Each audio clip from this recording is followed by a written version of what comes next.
कब्र की पहली रात में मुर्दे के साथ क्या होता है? आइए इसके बारे में बताते हैं कि रसूल अल्लाह सल्लल्लाहु अलैहि वसल्लम का क्या इरशाद है। एक रिवायत है जिसका खुलासा यह है कि रसूल अल्लाह सल्लल्लाहु अलैहि वसल्लम ने फरमाया कि बेशक जब तक बंदा ए मोमिन दुनिया से इंतकाल और आखिरत का सफर करने को होता है तो उसके पास फरिश्ते नुजूल फरमाते हैं जिनके चेहरे हसीनों जमील और सूरज की तरह चमकते हुए होते हैं। उनके पास जन्नती कफन और जन्नत की खुशबू होती है। ये फरिश्ते इस कदर होते हैं कि जहां तक उसकी नजर पहुंचे फरिश्ते बैठे हुए नजर आते हैं और उसे घेरे रहते हैं और हजरत मलाकुल मौत तशरीफ लाते हैं और उसके पास जाकर बैठ जाते हैं और फरमाते हैं, ए पाकीज़ा, रूह अल्लाह की मगफिरत और खुशनुदी की तरफ निकल कर चल। फिर उसकी रूह इस तरह सहूलत और आसानी से निकल आती है जैसे मस्किजे में से पानी का कतरा बहता हुआ बाहर आ जाता है। बस इसे हजरत मलाकुल मौत ले लेते हैं और दूसरे फरिश्ते जो वहां दूर तक बैठे रहते हैं पल भर भी उनका साथ नहीं छोड़ते और उसे लेकर उसे जन्नती कफन और खुशबू में रखकर आसमान की तरफ चल देते हैं। इस खुशबू के मुतालिक हुजूर सल्लल्लाहु अलैहि वसल्लम का इरशाद है कि जमीन पर जो भी उम्दा से उम्दा खुशबू पाई गई है वैसी ही खुशबू होती है। फिर फरमाया कि उस रूह को लेकर फरिश्ते आसमान की तरह जाने लगते हैं और फरिश्तों की जिस जमात में भी उनका गुर्जर होता है तो वह कहते हैं, वाह क्या अच्छी खुशबू है। ये फरिश्ते मैयत का नाम ताजिम और तकरीम से लेकर उसका तारुफ कराते हैं, यहां तक कि वो अहले आसमान तक पहुंच जाते हैं और आसमान का दरवाजा खुलवाते हैं। फिर दरवाजा खोल दिया जाता है और फिर वह इस तरह दरवाजे से ऊपर चले जाते हैं। फिर वह 7वें आसमान तक पहुंच जाते हैं। हर आसमान के फरिश्ते उसे दूसरे आसमान तक रुखसत करते हैं और जब 7वें आसमान तक पहुंच जाते हैं तो फिर अल्लाह का हुक्म होता है कि मेरे बंदे का नाम इल्लीन मैं लिख दो और अब जमीन पर ही उसे लौटा रहा हूं और जमीन ही से कयामत के दिन उसे दोबारा जिंदा करूंगा। इसके बाद यह रूह जमीन पर वापस आ जाती है और फिर मैयत के जिस्म में दाखिल कर दी जाती है। इसके बाद 2 फरिश्ते कब्र में उसे बिठाकर उससे सवाल करते हैं कि तेरा रब कौन है, तेरा दिन क्या है, मोहम्मद मुस्तफा सल्लल्लाहु अलैहि वसल्लम कौन थे। फिर वह उनके सही सही जवाब देता है तो फिर फरिश्ते कहते हैं, बेशक तू सही कहता है। इसके बाद अल्लाह की तरफ से निजा आती है कि मेरे बंदे के लिए जन्नत का फर्श बिछा दो, उसको जन्नत का लिबास पहना दो और उसके लिए जन्नत का दरवाजा खोल दो। जन्नत का दरवाजा खुलते ही रूह परवर हवा और खुशबू आने लगती है और कब्र को बहुत कुसादा कर दिया जाता है और उसके बाद मैयत के नेक आमाल हसीन और खूबसूरत लोगों की शक्ल में आते हैं और मैयत को रफाकत का वादा करते हैं और खुशी की बशारत देते हैं। मेरे दोस्तों, इसी रिवायत में यह भी है कि काफिर की मौत के बाद सियाह चेहरों वाले फरिश्ते आसमान से आकर उसके आसपास बैठ जाते हैं और उसको ताहद्दे नजर दिखाई देते हैं। इसके बाद मलाकुल मौत मैयत के पास में बैठकर कहते हैं कि ए खब्बीस रूह, अल्लाह ताला की नाराजगी और गजब की तरफ निकल कर चल। यह सुनते ही रूह खौफ व हिरास से सारे बदन में दौड़ने लगती है। फिर तरह तरह की सख्ती से उसकी रूह जबरदस्ती उसके जिस्म से निकाल ली जाती है और वह फरिश्ते उसकी रूह को टाट में लपेट लेती है। उस वक्त इस रूह में मुर्दे की सड़ी हुई बदबू आने लगती है। फरिश्ते उसको लेकर आसमान की तरफ परवास करते हैं और वह आसमान का दरवाजा खुलवाना चाहते हैं मगर आसमान का दरवाजा नहीं खुलता। हुक्म होता है कि इसका नाम काफिरों में लिख दो। इसके बाद यह रूह जमीन पर फेंक दी जाती है और जिस्म में दाखिल करके फरिश्ते सवाल करते हैं कि तेरा रब कौन है। वह जवाब देता है कि मुझे मालूम नहीं। फिर फरिश्ते पूछते हैं, तेरा दिन क्या है। वह लाइल्मी जाहिर करता है। फिर हुजूर सल्लल्लाहु अलैहि वसल्लम के मुतालिक सवाल किया जाता है तो फिर वह यही जवाब देता है कि मुझे मालूम नहीं। उस वक्त खुदा की तरफ से निदा आती है कि मेरे बंदे ने जो कुछ कहा बिल्कुल झूठ कहा। इसके नीचे आग का बिस्तर बिछा दो और दोजख का एक दरवाजा खोल दो। दरवाजा खुलते ही दोजख की गर्मी और आग के शोले लपकने शुरू हो जाते हैं। फिर उसको कब्र इतनी जोर से दबोचती है कि इधर की पसलियां उधर और उधर की पसलियां इधर हो जाती हैं। फिर उसकी बदअमाली ऐसी सूरत में आती है कि उसके जिस्म से बदबू आती है और उसको आजाब और मुसीबत की खबर सुनाते हैं। हुजूरे पुरनूर रहमतुल्लिल आलमीन सल्लल्लाहु अलैहि वसल्लम का इरशाद है कि जब मैयत को कब्र में रख दिया जाता है तो कब्र उसे कहती है कि ए बदबख्त खराब हाल इंसान, तू मुगालते और धोखे में रहा, मुझ पर शान से अकड़कर और तनकर चलता था। तुझको यह मालूम नहीं था कि मैं इम्तिहान और आजमाइश का घर हूं, तन्हाई और हैबत का मकाम हूं, जहां सिर्फ कीड़ों की बोहतात है। तूने मेरी परवाह नहीं की। अगर मरने वाला नेके होता है तो उसकी तरफ से कोई जवाब देने वाला आता है और कहता है कि ए कब्र, तू देखती नहीं कि यह अच्छी बातों का हुक्म करता था और लोगों को बुरी बातों से रोकता था? तो फिर कब्र यह सुनकर कहती है, अच्छा, यह अगर ऐसा था तो इसके लिए मैं गुलजार बन जाती हूं और उसका जिस्म नूर का बन जाएगा और रूह खुदा के पास चली जाएगी। और अगर कभी मुर्दे से कब्र इस तरह कहती है कि मैं तारीखी और तन्हाई का घर हूं, अगर तू दुनिया में अल्लाह ताला की इताअत और फरमाबरदारी में रहा है तो मैं आज तेरे लिए रहमत हूं, और अगर तूने अल्लाह ताला की नाफरमानी और सरकसी की होगी तो मैं तेरे लिए अजाबे जान बनूंगी।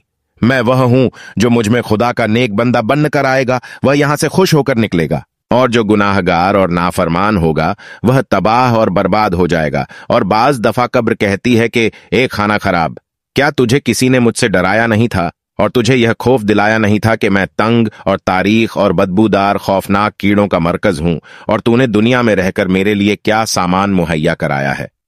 और जब कोई शख्स कब्र में दफन किया जाता है और उस पर आजाब और तकलीफ का नौजुल होता है तो उसके आसपास के मुर्दे जो मदफून होते हैं वह उसे कहते हैं कि ए शेख, तू किस कदर गाफिल रहा कि हमारे बाद भी तुझे दुनिया में रहने का मौका मिला और तू हमसे बाद में आया है। फिर भी तूने अपने से पहले आने वालों से इबरत हासिल नहीं की, और तूने ना समझा कि मरने वाले तो मर चूके और उनके अमाल भी पूरे हो चुके, चाहे अच्छे अमाल थे या बुरे, मगर तेरे लिए तो बेहतरीन मौके थे कि तू दारुल अमाल यानी दुनिया में था और बुरे अफाल का तदारुक नेक कामों से कर लेता। तुझे तो काफी मोहलत मिली हुई थी। तू उन लोगों पर गौर करता जो कि तुझसे पहले लोगों के कंधों पर लदकर मिट्टी में मिला दिए गए। तुझे किसने धोखा दिया और तू किस मुगालते और फरेब में पढ़ा रहा? हदीस शरीफ में लिखा है कि हुजूर सल्लल्लाहु अलैहि वसल्लम ने इरशाद फरमाया कि कब्र जहन्नम की खंदकों में से एक खंदक है, यह जन्नत के बागों में से एक बाग है, और जब कोई शख्स मर जाता है तो उसको उसका ठिकाना सुबह और शाम दिखाया जाता है। जन्नती को जन्नत दिखाई जाती है और जहन्नमी को जहन्नम दिखाई जाती है। दोस्तों, रसूल अल्लाह सल्लल्लाहु अलैहि वसल्लम ने हजरत उमर रजी अल्लाहु अन्हु से पूछा कि ए उमर, तुम अपने को मरने पर कैसा देखते हो कि लोग तुम्हारे लिए 4 गज लंबी और 1.25 गज चौड़ी कब्र खोदें, फिर तुम्हें गुस्सल देकर कफन पहनाएं और फिर तुम्हें ले जाकर कब्र में रखकर चले आए। मुनकीर नकीर बिजली की तरह आंखें चमकाते, बादल की तरह गरजते बाल जमीन पर लटकाते और अपने लंबे लंबे दांतों से कब्र की मिट्टी हटाते हुए आए और वह आकर तुम्हें झंझोड़े तो हजरत उमर ने अर्ज किया कि या रसूल अल्लाह सल्लल्लाहु अलैहि वसल्लम, क्या उस वक्त मेरी अक्ल मेरे साथ होगी? आपने फरमाया, हाँ, अक्ल तुम्हारे साथ ही होगी। तो हजरत उमर ने यह अर्ज किया कि तो फिर मुझे कोई खौफ नहीं, मैं जवाब दे दूंगा। एक रिवायत है कि कब्र में सवालों जवाब सिर्फ उम्मते मोहम्मदी की खुसूसियत है। अंबियाए सादिकिन की उम्मत पर अल्लाह ताला की नाफरमानी की वजह से आजाब नाजिल हो जाता था, लेकिन रसूल अल्लाह सल्लल्लाहु अलैहि वसल्लम की आमद के बाद वह अजाब को मौकूफ कर दिया गया और उसकी जगह मुनकीर नकीर और सवाल जवाब का सिलसिला जारी किया गया। और जो शख्स मरने के बाद दफन नहीं किया जाता उससे भी सवाल और जवाब किया जाता है। दोस्तों, मौत दरअसल बंदा मोमिन का तोहफा है। हुजूर पाक सल्लल्लाहु अलैहि वसल्लम का इरशाद है कि मोमिन का तोहफा मौत है और उसके लिए एक खुशबूदार फूल है। सुलेमान बिन अब्दुल मालिक ने अबू आजम रहमतुल्लाह अलैह से पूछा कि यह बताइए कि हम मौत से क्यों घबराते हैं। उन्होंने फरमाया, इसलिए घबराते हो कि तुमने आखिरत को बर्बाद कर दिया और दुनिया को आबाद किया, लिहाजा आबादी से वीराने में जाना पसंद नहीं करते। सुलेमान ने कहा, आप सही फरमाते हैं। जिस शख्स को कब्र की जिंदगी पर यकीन हो और अपने नेक अमाल के बदले वहां अच्छे हाल में रहने की उम्मीद हो और यह समझता हो कि इस आलम से दोस्त अहबाब को छोड़कर चला जाऊंगा तो बरझक में रिश्तेदार और जान पहचान वाले मिल जाएंगे, तो फिर मौत से क्यों घबराए और इस जिंदगी को बरझक की जिंदगी पर क्यों तरजीह दे। हदीस में है कि 2 चीजों को इंसान मकरूह जानता है, एक तो मौत है, हालांकि मौत उसके वास्ते फितने से बेहतर है, दूसरी मुफलिसी है, क्योंकि मुफलिसी हिसाब देने के लिए आसान है। उलेमाओं ने फरमाया है कि जो शख्स मौत को याद करेगा उसको अल्लाह ताला 3 करामत देगा। पहली जल्द तौबा, दूसरी दिल की कनायत और तीसरी इबादत में दिल जमाई और इत्मीनान। और क्यों मौत को भूल जाएगा? उस पर 3 बलाएं नाजिल होंगी। पहली, तौबा की उसको तौफीक नहीं होगी, दूसरी थोड़ी चीज उसको अनाथ ना करेगी और तीसरी इबादत में सुस्ती करेगा। किसी शख्स ने हुजूर सल्लल्लाहु अलैहि वसल्लम से सवाल किया कि कौन मोमिन सबसे ज्यादा अक्लमंद है, तो आपने फरमाया कि जो मौत को सबसे ज्यादा याद करे और नेक आमाल से मौत के बाद का सामान दुरुस्त करें। हजरत अली रजी अल्लाहु अन्हु ने फरमाया कि सब लोग सो रहे हैं, जब मरेंगे तब आंख खुलेगी। ए मुसलमानों, मौत और आलमे बरसक की हकीकत तुम पर वाजे हो चुकी है। तुम खुद ब खुद सोचो कि जो जिंदगी तुमने गुजार चुकी है उसमें आखिरत के लिए क्या क्या सामान मुहैया कर रखा है।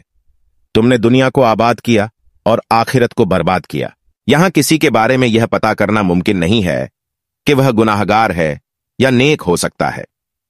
हमारी नजर में सिर्फ उसकी अच्छाइयां और बुराइयां हो, लेकिन नेकियां भी मौजूद हो जो उसकी बुराइयों को धोने वाली हो और वह हमारी नजर से पोशीदा हो।